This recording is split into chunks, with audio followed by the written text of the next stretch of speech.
Mesdames et messieurs, vous êtes sur la télé qui vous parle. Merci de nous avoir préférés pour vous informer. Bienvenue dans votre journal, dont voici les titres. Les mariages forcés ou précoces sont devenus de plus en plus récurrents dans notre société. Les Dakarois interrogés tentent d'apporter des solutions. Et puis les arnaqueurs continuent de faire la loi sur les réseaux sociaux. Les utilisateurs demandent à l'État de s'impliquer dans la régulation des différentes plateformes. Pour terminer, la municipalité de Thiès-Est, à travers son maire, engage un renouveau des secteurs de la santé et de l'éducation. L'actualité internationale et la page sportive mettront fin à cette édition de développement dans un court instant. Bonsoir mesdames et messieurs, pour commencer, inondation à Touba, des camions déployés pour soulager les populations en vue du Grand Magal. La direction chargée de la gestion et de la prévention des inondations s'est engagée à déployer une vingtaine de camions hydrocureurs dans le cadre justement de la gestion des inondations à Touba, 10 jours avant et 25 jours après le Grand Magal, a annoncé le gouverneur de Diourbel, Ibrahima Fall.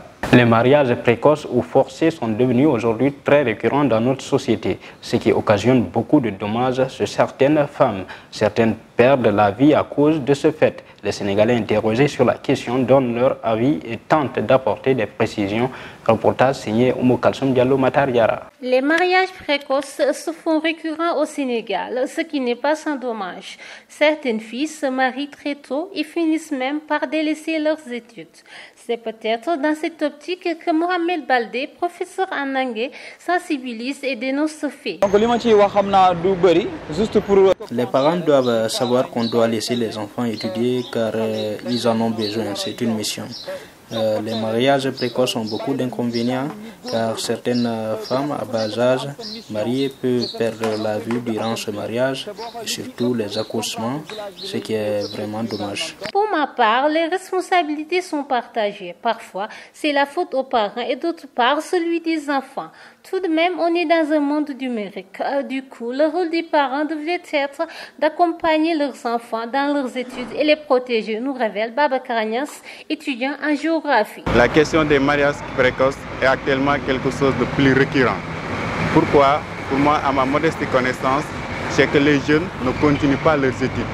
Si une fois que vous n'avez pas la chance de poursuivre leurs études, à chaque fois, ils vont se tomber sur les mariages précoces. C'est un peu paradoxe. D'une part, oui, mais d'autre part, on peut dire non.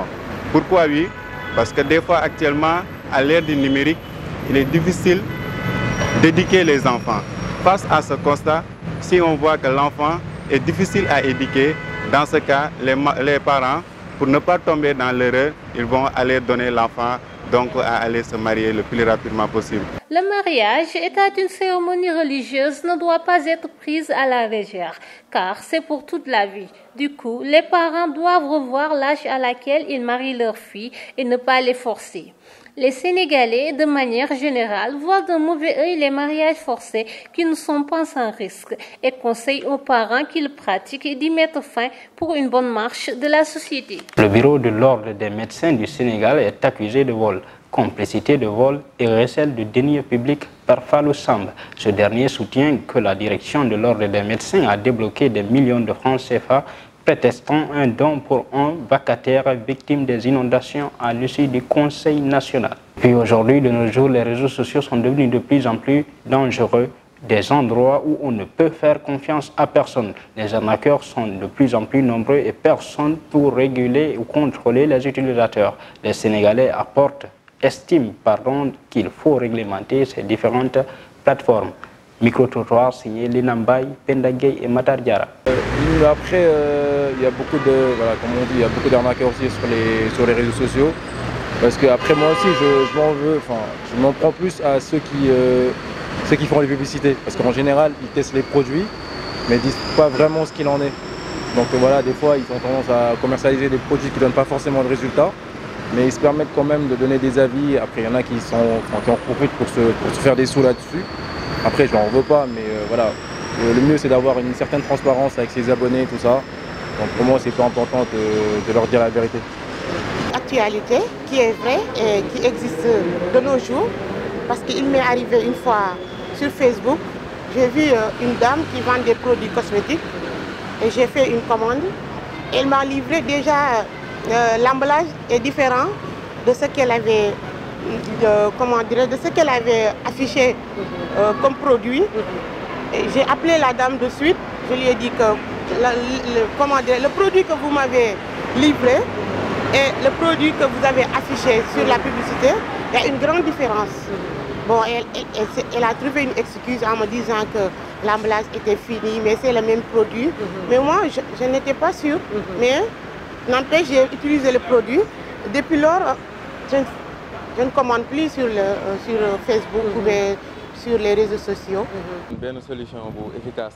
Il faut juste les dénoncer à la police ou la gendarmerie parce qu'il y a une loi dans ce pays. C'est la seule solution qui peut éradiquer ce phénomène. La situation se fait ressentir par beaucoup de Sénégalais. En effet, depuis presque un mois, le prix d'une tonne de ciment qui coûtait entre 63 000 et 65 000 francs CFA est allé jusqu'à 70 000 francs.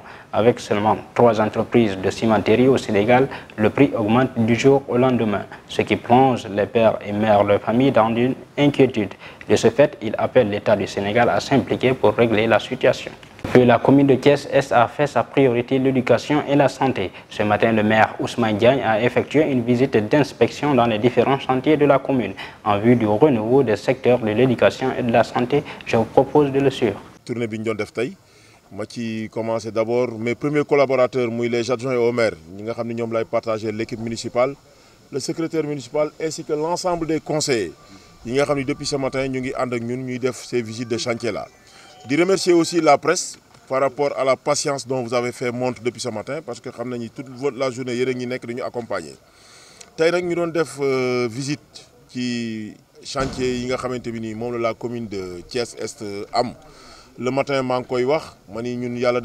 avons hérité d'une commune où toutes les priorités, le cadre de vie, l'éducation, la santé. Mais l'éducation, la santé, deux secteurs c'est des hyper priorités. Nous avons visité l'école Abdelkader Ndiaye, l'école Laman Gomak Faye, l'école Fayou. La commune a fait une salle de classe. On les a réceptionnés ce matin. Nous sommes à l'école Aïdina Fall. Bientôt les travaux vont terminer. Les ouvriers sont en train de s'atteler au carrelage. Et d'ici 10 jours, Inch'Allah, les salles de classe là aussi, ils vont réceptionner. Nous avons procédé à la pose de la première pierre du poste de santé de la cité Kër Khadim d'un coût de 79 319 000 francs. Nous procédons à la pose de première pierre aussi du poste de santé de Fayou, d'un coût de 72 millions aussi. Donc la commune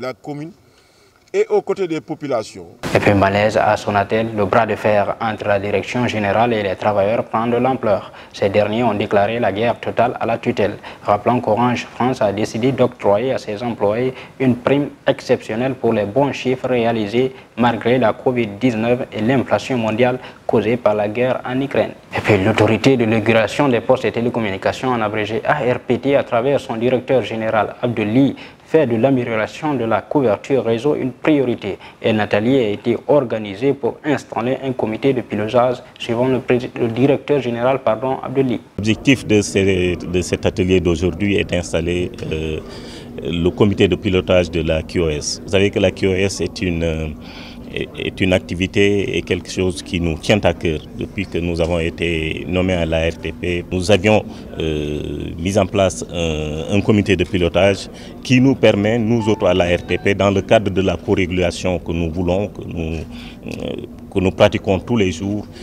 impliquer l'ensemble des acteurs du secteur afin d'apporter leur contribution à l'évolution de la qualité de service et de la couverture. C'est cela qui justifie aujourd'hui donc cet atelier que je viens de lancer. Cette activité est une activité qui n'est pas simplement dévolue à l'autorité de régulation des télécommunications. Elle est partagée, donc elle est à mi-cheval entre l'autorité de régulation des télécommunications et les autorités en charge des organismes financiers. Je veux nommer le ministère des Finances, je veux nommer la Banque centrale des États de l'Afrique de l'Ouest. Nous sommes en train de travailler sur le sujet afin de trouver la réglementation idoine pour que cette activité qui est génératrice d'emplois, qui est génératrice de profits, puisse être bien régulée dans la sous-région. Face à l'actualité internationale que nous démarrons avec le Tchad, le dialogue national inclusif et souverain se poursuit au palais du 15 janvier à Djamena. Les débats ont porté ce jeudi 25 sur le règlement intérieur, une étape importante qui va permettre de déterminer la mise en place du présidium qui va diriger la suite des travaux. Et puis en RDC, pour éradiquer les violences intercommunautaires, une délégation gouvernementale a été dépêchée par les autorités dans la province de Maï-Dombe, dans l'ouest, et en proie avec les affrontements intercommunautaires depuis les semaines selon RFI. En Angola, sur 97% des bulletins de vote officiellement dépouillés, le mouvement populaire de libération de l'Angola est donné vainqueur par la commission électorale d'une courte tête face à l'UNITA, l'Union nationale pour l'indépendance totale de l'Angola. Puis en Algérie, le président français Emmanuel Macron, lors de sa visite, a annoncé une commission d'historiens des deux pays sur la mémoire. Au premier jour de sa visite, le président français s'est longuement entretenu avec Abdelmadjid Tebboune. À l'issue de ces échanges, les deux présidents ont prononcé une déclaration au palais El Mouridia. Ils se sont efforcés de montrer leur volonté de relancer le partenariat entre la France et l'Algérie. Mais pour Emmanuel Macron, cette visite a surtout permis une avancée dans le domaine mémoriel. L'Ukraine a annoncé ce vendredi 26 août 2022 préparer le raccordement au réseau électrique de sa gigantesque centrale nucléaire de Zaporizhzhia dans le sud du pays, débranchée la veille alors qu'elle se trouve sous occupation russe et que son site a subi des bombardements.